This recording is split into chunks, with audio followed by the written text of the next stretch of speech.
ಎಲ್ಲರಿಗೂ ನನ್ನ ನಮಸ್ಕಾರಗಳು. ಸರ್ಕಾರಿ ಪ್ರೌಢಶಾಲೆ ಶಾಲೆ ಹೆಸರನ್ನು ಬರ್ಕೋತಕ್ಕಂಥದ್ದು 9th maths FA4 model question paper 9ನೇ ತರಗತಿ ರೂಪಣಾತ್ಮಕ ಮೌಲ್ಯಮಾಪನ ಪರೀಕ್ಷೆ 4ರ ಒಂದು ಮಾದರಿ ಪ್ರಶ್ನೆ ಪತ್ರಿಕೆ. ಈ ವಿಡಿಯೋದ ಡಿಸ್ಕ್ರಿಪ್ಷನ್ ಬಾಕ್ಸ್ ನಲ್ಲಿ PDF ಲಿಂಕ್ ಕೂಡ ಲಭ್ಯ ಇರುತ್ತೆ ಅಂತ ಹೇಳುತ್ತಾ, ತೆಗೆದುಕೊಂಡಿರ್ತಕ್ಕಂಥ ಘಟಕಗಳು ಹೇರಾನನ ಸೂತ್ರ, ಸಂಖ್ಯಾಶಾಸ್ತ್ರ, ಮೇಲ್ಮೈ ವಿಸ್ತೀರ್ಣ ಮತ್ತು ಘನಫಲಗಳು ಅಂದರೆ FA4 ನಲ್ಲಿ ತೆಗೆದುಕೊಂಡಿರುವಂತಹ ಘಟಕಗಳು. ಈಗ ಆ ಪ್ರಶ್ನೆಗಳನ್ನ ನೋಡ್ತಾ ಹೋಗೋಣ. ಭಾಗ ಎ ಬಹು ಆಯ್ಕೆ ಪ್ರಶ್ನೆಗಳು. 3 ಪ್ರಶ್ನೆಗಳಿವೆ, ಪ್ರತಿಯೊಂದಕ್ಕೂ ಒಂದೊಂದು ಅಂಕ. 1ನೇ ಪ್ರಶ್ನೆ, ಹೇರಾನನ ಸೂತ್ರ S × S - A × S - B × S - C ದಲ್ಲಿ ABCಗಳು ಕ್ರಮವಾಗಿ ತ್ರಿಭುಜದ ಬಾಹುಗಳಾದರೆ S ಬೆಲೆಯು ಅಂತಕ್ಕಂಥದ್ದು ಕೇಳಿದರೆ ಇಲ್ಲಿ ರೂಟ್ ಅನ್ನ ಬೇಕು. ಹಾಗಾಗಿ S ಬೆಲೆ ಏನಾಗಿರುತ್ತೆ ಅಂತಕ್ಕಂಥ ಉತ್ತರವನ್ನ, ಸೂಕ್ತವಾದ ಉತ್ತರವನ್ನು ಇಲ್ಲಿ ಆಯ್ಕೆ ಮಾಡಿ ಅದರ ಕ್ರಮಾಕ್ಷರ ಉತ್ತರವನ್ನ ಬರೆಯುವ. ಇನ್ನು 2ನೇ ಪ್ರಶ್ನೆ, ತ್ರಿಜ್ಯ R ಮತ್ತು ಓರೆ ಎತ್ತರ ಎಲ್ಲನ್ನು ಹೊಂದಿರುವ ಶಂಕುವಿನ ಪಾರ್ಶ್ವ ಮೇಲ್ಮೈ ವಿಸ್ತೀರ್ಣ ಕಂಡು ಹಿಡಿಯುವ ಸೂತ್ರ ಚದರ್ಮಾನಗಳಲ್ಲಿ ಅಂತ ಹೇಳಿದ್ದಾರೆ.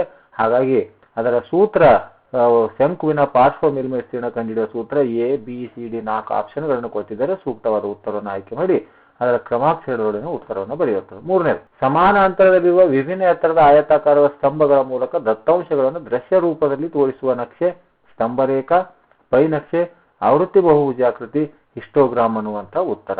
ಇವುಗಳಲ್ಲಿ ಸೂಕ್ತವಾದ ಉತ್ತರವನ್ನು ಆಯ್ಕೆ ಮಾಡಿ ಕ್ರಮಾಕ್ಷರದೊಡನೆ ಬರೆಯುವಂಥದ್ದು. ಇನ್ನು ಭಾಗ ಬಿ ಗೆ ಸಂಬಂಧಪಟ್ಟಿರುವಂತಹ 1 ಅಂಕದ ಪ್ರಶ್ನೆಗಳು. 3 ಪ್ರಶ್ನೆಗಳಿವೆ. 4ನೇದು, ಒಂದು ತ್ರಿಭುಜದ ಬಾಹುಗಳು 18 ಸೆಂಟಿಮೀಟರ್, 10 ಸೆಂಟಿಮೀಟರ್ ಮತ್ತು 14 ಸೆಂಟಿಮೀಟರ್ ಆದರೆ ಅದರ ಅರ್ಧ ಸುತ್ತಳತೆಯನ್ನು ಕಂಡುಹಿಡಿಯಿರಿ ಅಂತ ಪ್ರಶ್ನೆ.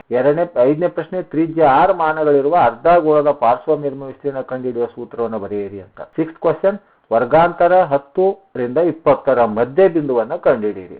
ಭಾಗ ಸಿ 2 ಅಂಕದ ಪ್ರಶ್ನೆಗಳು, 2 ಪ್ರಶ್ನೆಗಳು, ಒಟ್ಟು 4 ಅಂಕಗಳು. 7th ಕ್ವಶನ್, ಒಂದು ತ್ರಿಭುಜದ ಬಾಹುಗಳು 12, 17, 25ರ ಅನುಪಾತದಲ್ಲಿವೆ. ಇದರ ಸುತ್ತಳತೆ 540 ಸೆಂಟಿಮೀಟರ್ ಆದರೆ ತ್ರಿಭುಜದ ಎಲ್ಲಾ ಬಾಹುಗಳ ಅಳತೆಗಳನ್ನು ಕಂಡುಹಿಡಿಯಿರಿ. 8th ಒನ್, ಸ್ತಂಭಲೇಖ ಮತ್ತು ಹಿಸ್ಟೋಗ್ರಾಮ್ ನಡುವಿನ 2 ವ್ಯತ್ಯಾಸಗಳನ್ನ ತಿಳಿಸಿ ಅಂತ. ಇನ್ನು ಭಾಗ ಡಿ 3 ಅಂಕದ ಪ್ರಶ್ನೆಗಳು. ಇದು 2 ಪ್ರಶ್ನೆಗಳಿದ್ದೇವೆ, ಪ್ರತಿಯೊಂದಕ್ಕೂ 3 ಅಂಕ ಅಂದ್ರೆ ಒಟ್ಟು 6 ಅಂಕಗಳು. 9th ಕ್ವಶನ್, ಶಂಕುವಿನ ಎತ್ತರ 16 ಸೆಂಟಿಮೀಟರ್ ಮತ್ತು ಅದರ ಪಾದದ ತ್ರಿಜ್ಯ 12 ಸೆಂಟಿಮೀಟರ್ ಆದರೆ ಶಂಕುವಿನ ವಕ್ರ ಮೇಲ್ಮೈ ವಿಸ್ತೀರ್ಣ ಮತ್ತು ಪೂರ್ಣ ಮೇಲ್ಮೈ ವಿಸ್ತೀರ್ಣವನ್ನು ಕಂಡುಹಿಡಿಯಿರಿ. ಪೈ ಬೆಲೆ 3.14 ಎಂದು ಉಪಯೋಗಿಸಿ. ಇನ್ನು 10th ಕ್ವಶನ್, ತ್ರಿಭುಜಾಕಾರದಲ್ಲಿರುವ ನೆಲದ ಬದಿಗಳು 26 ಮೀಟರ್, 28 ಮೀಟರ್ ಮತ್ತು 30 ಮೀಟರ್ ಇವೆ. ಈ ನೆಲವನ್ನು ಸಮತಟ್ಟು ಮಾಡಲು ಪ್ರತಿ ಚದರ ಮೀಟರ್ಗೆ ₹3 ದರದಲ್ಲಿ ನೀಡಿದರೆ ಆಗ ಸದರಿ ನೆಲವನ್ನು ಸಮತಟ್ಟು ಮಾಡಲು ತಗುಲುವ ವೆಚ್ಚವನ್ನ ಕಂಡುಹಿಡಿಯಿರಿ.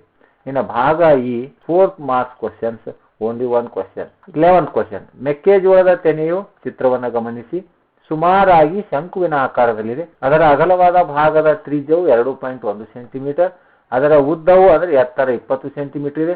ಅದರಲ್ಲಿ ಪ್ರತಿ ಸೆಂಟಿಮೀಟರ್ ಸ್ಕ್ವೇರ್ ವಿಸ್ತೀರ್ಣದಲ್ಲಿ ಸುಮಾರಾಗಿ 4 ಮೆಕ್ಕೆಜೋಳದ ಕಾಳುಗಳಿದ್ದರೆ ಮೆಕ್ಕೆಜೋಳದ ತೆನೆಯಲ್ಲಿ ಇರಬಹುದಾದ ಎಲ್ಲಾ ಕಾಳುಗಳ ಸಂಖ್ಯೆಯನ್ನ ಕಂಡುಹಿಡಿಯಿರಿ ಅನ್ನುವಂಥ. ಆದ್ಮೇಲೆ ಈ ರೀತಿಯಾಗಿ ಈ ಒಂದು 9ನೇ ತರಗತಿ FA4 ಮಾಡೆಲ್ ಕ್ವಶನ್ ಪೇಪರ್ ಅನ್ನು ಮಾಡಿದ್ದೇನೆ.